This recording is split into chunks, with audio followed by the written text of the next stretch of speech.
ആലിമ്യങ്ങൾ മരണപ്പെട്ടുകൊണ്ടിരിക്കുകയാണ്. അത് ഈ ഉമ്മത്തിൻ്റെ ഏറ്റവും വലിയ അപകടമാണ്. ഈ ഉമ്മത്തിന് സമ്പത്തിൻ്റെ കുറവില്ല, ആൾബലത്തിൻ്റെ കുറവില്ല. പക്ഷെ ഈ ഉമ്മത്തിനെ മുന്നിൽ നിന്ന് നയിക്കാനുള്ള ഉലമാക്കളുടെ കുറവ്, ആലിമീങ്ങളുടെ കുറവ്, അതാണ് ഈ ഉമ്മത്തിനെ പരിക്കേൽപ്പിക്കുന്ന കുറവ്.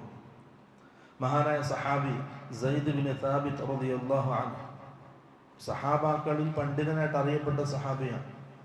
അദ്ദേഹം വഫാത്തായി. അദ്ദേഹത്തിൻ്റെ ജനാസ ഖബറിലേക്ക് എടുത്തു വെക്കാണ് സഹാബാക്കൾ. അപ്പോൾ സഹാബാക്കൾ പറഞ്ഞൊരു വാക്കുണ്ട്, നമ്മൾ ഇന്ന് ഈ ഖബറിലേക്ക് എടുത്തു വെക്കുന്നത് ഒരു വലിയ ഇൽമിൻ്റെ ശേഖരമാണ്, ഒരു വലിയ ഇൽമാണ് നമ്മൾ ഈ എടുത്തു വെക്കുന്നത്. പക്ഷെ നമുക്ക് ഇബ്നു അബ്ബാസ് ഇദ്ദേഹത്തിൻ്റെ പകരക്കാരനാകുമെന്നുള്ള പ്രതീക്ഷ നമുക്കുണ്ട്. സഹാബാക്കൾക്ക് പകരം പറ്റിയ ആൾക്കാർ അന്ന് ജീവിച്ചിരിപ്പുണ്ട്. പക്ഷെ നമ്മുടെ സമൂഹത്തിൽ ഇന്ന്